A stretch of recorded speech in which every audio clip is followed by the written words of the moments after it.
नमस्कार दोस्तों, मेरा नाम है जतिन और आप देख रहे हैं जतिन न्यूज़। हर किसी का सपना होता है कि मैं एक दिन अमीर बन जाऊं, ट्रेडिंग करूं, क्रिप्टो में पैसे डालूं या स्टॉक्स में पैसे डालूं। Sound exciting, right?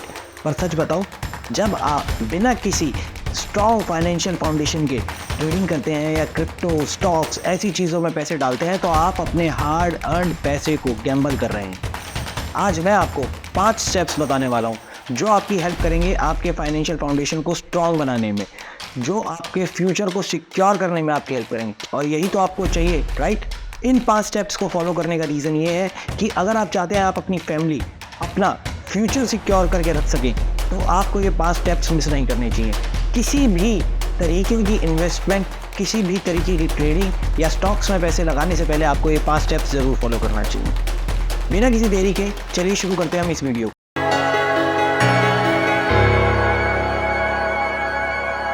Step number 1, controlling your spending. Controlling your spending habits से क्या मतलब है? स्पेंडिंग हैबिट्स हमारी अच्छी होती हैं और कुछ बुरी भी होती हैं। छोटी छोटी खुशियाँ जैसे रोज़ ऑनलाइन ऑर्डर करना, ऑनलाइन फूड ऑर्डर करना, ऑनलाइन चीज़ों को ऑर्डर करना, ये चीज़ें हमारे लिए नेसेसरी है या नहीं है, इसकी अवेयरनेस हमें ये बताती है कि हम अपनी स्पेंडिंग हैबिट्स को किस तरीके से यूज़ कर रहे हैं। छोटी एक्साइटमेंट के लिए हम कुछ भी पैसे को खर्च कर देते हैं। ऑनलाइन किसी भी चीज़ को देख के हम आकर्षित हो जाते हैं और उस चीज़ को ऑर्डर कर लेते हैं। तो क्या वो चीज़ हमारे लिए एक्चुअल में ज़रूरत की चीज़ है या नहीं?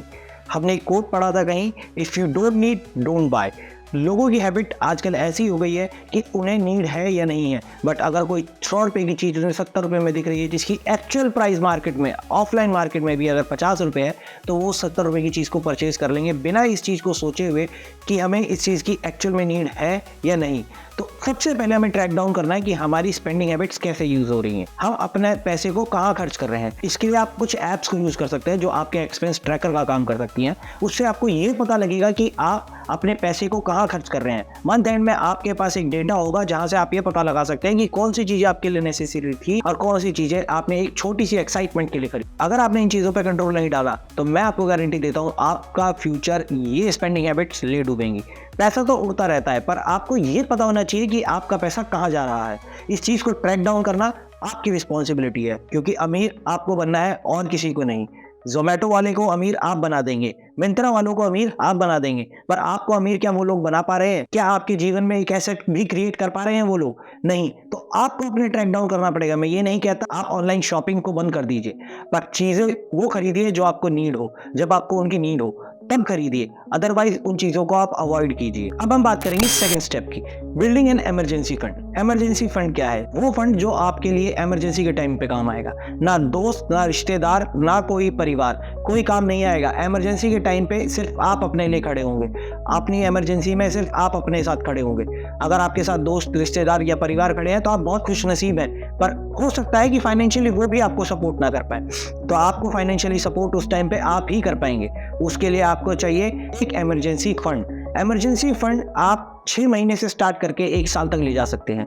थोड़ा थोड़ा पैसा सेव कीजिए, अपनी सैलरी का 20 से 25% हर महीने एक सेविंग अकाउंट में डालिए, जिसको कि आप सेव करते रहें कि आप अपने करंट लाइफस्टाइल को क्या 6 महीने तक बिना किसी जॉब के जी सकते हैं। जी हाँ, जब जॉब चली जाती है या पैसों की दिक्कत हो जाती है या किसी के साथ कोई मेडिकल इमरजेंसी आ जाती है, तो हो सकता है कि आपके पास एक फाइनेंशियल क्रंच आ जाए। उस फाइनेंशियल क्रंच को फुलफिल करने के लिए ये इमरजेंसी फंड आपका दोस्त बनेगा, आपका परिवार, आपका रिश्तेदार बनेगा। सपोज कीजिए कि आपकी जॉब चली गई है और आपके अकाउंट में सिर्फ 1 महीने का पैसा है, तो आपको चाहते हुए ना चाहते हुए भी, एक अच्छी या बुरी कैसी भी नौकरी मिलेगी, आप उसको ज्वाइन कर लेंगे, क्योंकि आपके ऊपर रिस्पॉन्सिबिलिटीज है। वहीं पे दूसरा केस अगर हम देखते हैं, आपके पास एक इमरजेंसी फंड है जो 6 महीने तक चल सकता है, तो आपके पास 6 महीने का टाइम है।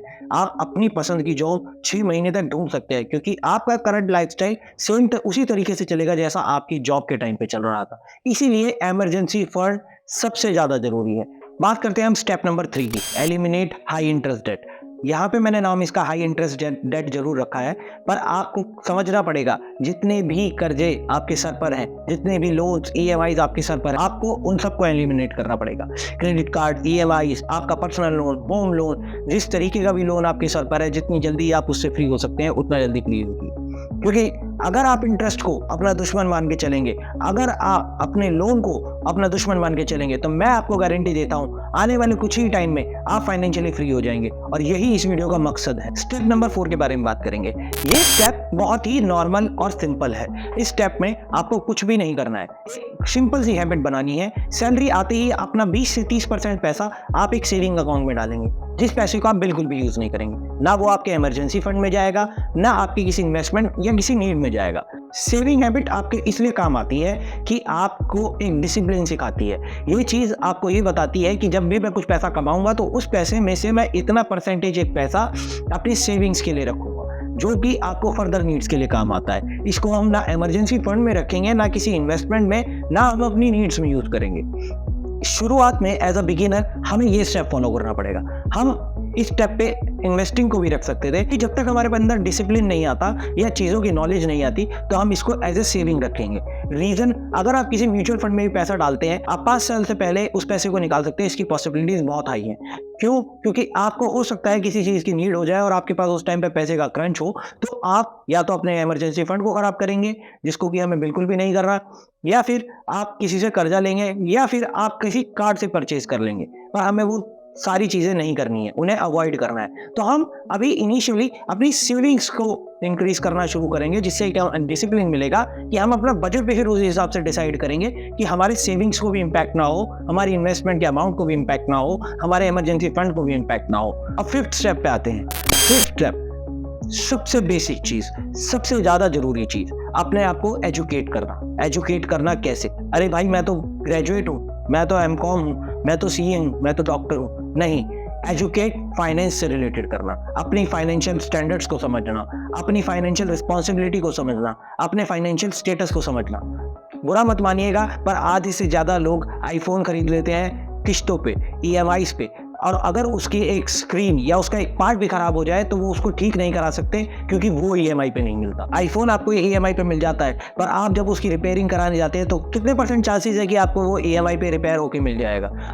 अगर वो हो भी जाएगा तो आपने अभी तक अपने आईफोन की ईएमआई पूरी नहीं करी है और आप एक और ईएमआई से घिर के रह जाएंगे। तो आपको ये भी समझना पड़ेगा कि मेरी फाइनेंशियल रिस्पॉन्सिबिलिटी, मेरी फाइनेंशियल कैपेसिटी क्या है किसी भी चीज़ को परचेज करने के लिए। दूसरी चीज़, आप कोर्सेज को एनरोल कीजिए, यूट्यूब वीडियोस देखिए, बुक्स को पढ़िए जो फाइनेंस से रिलेटेड हो। वहाँ पे आप कंपाउंडिंग सीखिए, कंपाउंडिंग किस तरीके से काम करती हैं, कौन सी चीज़ें ऐसी है जो आपको सेविंग्स के लिए काम आती हैं, कौन सी चीज़ें ऐसी हैं जो आपको इन्वेस्टमेंट के लिए काम आती हैं। इन सारे टूल्स की जानकारी लीजिए, उसके बाद हम आगे बढ़ेंगे। और अगर आप चाहते हैं कि आप इस फाइनेंशियल फ्रीडम की जर्नी में और एक स्टेप फर्दर बढ़ सके, तो आप इस चैनल को सब्सक्राइब कर सकते हैं। अगर आपको ये वीडियो, हमारी दी हुई नॉलेज थोड़ी सी भी पसंद आई हो, तो आप इस वीडियो को लाइक कर सकते हैं। कमेंट करके जरूर बताइएगा कि आप सेविंग के लिए कौन सा मेथड यूज करना चाह रहे हैं, सेविंग अकाउंट, गुल्लक या एक पिगी बैंक। आप सिंपल सा इन तीनों में से भी एक चीज हमें कमेंट बॉक्स में लिख के जरूर बता सकते हैं। मिलते हैं फिर अगली किसी वीडियो में, तब तक के लिए नमस्कार।